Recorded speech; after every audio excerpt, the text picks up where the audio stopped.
নমস্কাৰ বন্ধুসকল, আসসালামু আলাইকুম। বিশেষ কথা দুটামান ক'ম বুলি আহিলোঁ।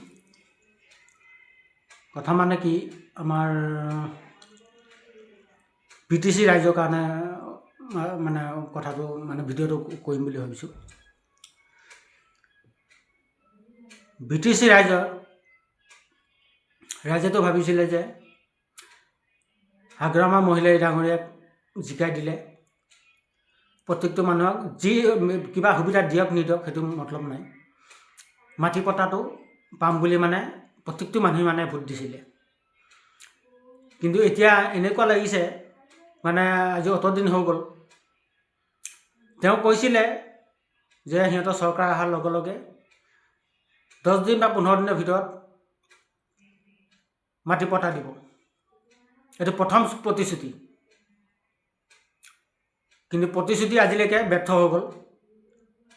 এইটো কি হিচাপত কৰিছে নাজানো, অকল ভোটকেইটা ল'বৰ কাৰণে এইটো কৰিলে নেকি, এনেকুৱা যেন লাগিছে আমাৰ। এইটো ধোকা দিছে আমাক, কাৰণ এনেকৈ যদি ধোকা দিয়ে তেতিয়াহ'লে আগন্তুক নিৰ্বাচনত তাত প্ৰত্যুত্তৰ সংখ্যালঘু মানুহে দিব। মই চবৰ ওচৰত এটা আশা ৰাখিছোঁ, সেইটোৱেই। কাৰণ আশাবাদী আছিলোঁ এইটো কাৰণে যে আমি মাটি পট্টাটো পাম, বাকী দিয়ক নিদিয়ক সেইটোলৈ মতলব নাই, কিন্তু মানে হেৰিটো পাম, মাটি পট্টাটো পাম, সেইটো এটা আশাত মানে আমি প্ৰত্যেকটো মানুহে ভোট দিছিলোঁ তেওঁক, যাতে উচ্ছেদ নহওক। সংখ্যালঘু মানুহক ইমান অত্যাচাৰ কৰি আছে, যাতে অত্যাচাৰটো নহওক সেইবুলি আমি হাগ্ৰামা মহিলাই ডাঙৰীয়াক আমি জয়যুক্ত কৰালোঁ ভোট দি পেলাই। কাৰণ হাগ্ৰামা মহিলাই জানিব লাগে আমাৰ কমচে কম 80% ভোট সংখ্যালঘু মানুহৰ পৰা পাইছে। তেওঁ পাই পেলাই যে জয়যুক্ত হৈছে বা জিকিছে, কাৰণ সংখ্যালঘু মানুহখিনি কামখিনি অতি শীঘ্ৰে কৰিব লাগিছিলে তেওঁ, কিন্তু আজিলৈকে নকৰিলে। কাৰণ নকৰিলে যেতিয়া, কাৰণ তেওঁৰ মানে সেইটো মানে প্ৰতি-উত্তৰ সংখ্যালঘু মানুহে দিব, নিদিয়া নহয়। কাৰণ আমি গম পাই গ'লোঁ, এতিয়া মানে 2-4টা নিউজত দেখি আছোঁতো তেওঁলোকৰ ভাষাবিলাক, মানে হিমন্ত বিশ্ব শৰ্মা ডাঙৰীয়াৰ সুৰে সেতি সুৰ মিলাইছে তেওঁ। সেই বস্তুটো মানে কৰিব নালাগিছিলে। এইটো বহুত এটা ডাঙৰ মানে তেওঁ হেৰি কৰিছে, গাদ্দাৰী কৰিছে। এইটো গাদ্দাৰী কৰিব নালাগিছিলে। আমি আশাবাদী হৈ আছিলোঁ যে আমি ভাবিছিলোঁ যে মাটি পট্টাটো যি হওক মানে পাম, মাটি পট্টাটো আমাক লাগে। কাৰণ সংখ্যালঘু মানুহখিনি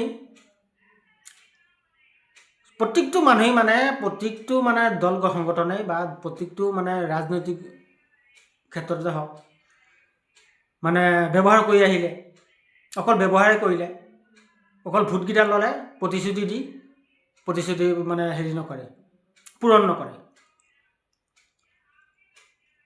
কাৰণ এইবাৰ আৰু সংখ্যালঘু মানুহখিনিকো কৈছোঁ, এইবাৰ যাতে এইটো এটা চান্স আছে আমাৰ, এই চান্সতে আমাৰ সংখ্যালঘু মানুহখিনিয়ে মানুহ এটা মানে ধৰক এনেকুৱা এটা মানে দল সংগঠন মানুহ এটা বাছি ল'ব লাগে যে যিটো মানুহ নেকি আমাৰ দুখ বুজি পাব, আমাৰ কৰ্মবিলাক বা কৰি দিব পাৰিব, তেনেকুৱা মানুহক তেনেকুৱা ব্যক্তি এজনক আপোনালোকে ভোট দিব। কাৰণ প্ৰত্যেকবাৰে আমাক এনেকৈ ঠগি আহিলে, প্ৰত্যেকটো মানুহে ঠগি আহিলে, প্ৰত্যেকটো ৰাজনৈতিক মানে হেৰি নেতাবোৰে ঠগি আহিলে। কাৰণ এবাৰ যাতে ঠগিব নোৱাৰে সেইটো হিচাপত মানে তেনেকুৱা ব্যক্তি এজন আপোনালোকে চইচ কৰি লওক, চইচ কৰি লৈ তাৰপিছত আপোনালোকে হেৰি কৰক, ভোট প্ৰদান কৰিব। এইবাৰ মই প্ৰত্যেকটো মানুহক এটা অনুৰোধ কৰিছোঁ, আপোনালোকে ভিডিঅ'টো চাব আৰু ভিডিঅ'টো শ্বেয়াৰ কৰিব চবৰ ওচৰত। আৰু আপোনাৰ ধৰক সংখ্যালঘু মানুহখিনি বহুত অত্যাচাৰ কৰিলে, বহুত মানে ক'বলৈ বাকী নাই আৰু। কাৰণ আমি দেখি আহিছোঁ এই আন্দোলনবিলাক যে হৈছিলে, প্ৰত্যেকটো আন্দোলন আমি দেখিছোঁ 83 চনত আমি তেতিয়া সৰু আছিলোঁ থাকিলেও মানে বুজি পাওঁ আৰু কেনেকুৱা এটা পৰিৱেশ হৈ গৈছিলে মানুহৰ মাজত। প্ৰত্যেকটো জাতিৰ ভিতৰতে ক্ষতি হৈছে, কাৰণ সেই ক্ষতিটো আমি কেতিয়াও নিবিচাৰোঁ। আৰু প্ৰত্যেকটো মানুহে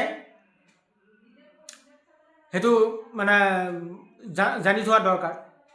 আৰু কিছুমান মানুহে জানে, আজিকালি মানুহবোৰ ল'ৰা ছোৱালীবিলাক নাজানে আৰু এতিয়া উঠি অহা ল'ৰা ছোৱালীবিলাকে, কিন্তু আগৰ চিৰণি মানুহখিনিয়ে মানে গম পায় সেই বস্তুটো কেনেকুৱা। জনা মানুহে সেইবিলাক কাৰোবাৰ কেতিয়াও নকৰে, হিন্দু মুছলিম কেতিয়াও নকৰে, নজনা মানুহে কৰে। যাৰ মাথাত মাল নাই, মগজ নাই, সেইবিলাক মানুহে কৰে এইবিলাক কাম। মগজ থকা মানুহবোৰে এইবিলাক কাম নকৰে। তো বছ ভিডিঅ'টো আপোনালোকে শ্বেয়াৰ কৰিব খুব, আৰু জয় অসম।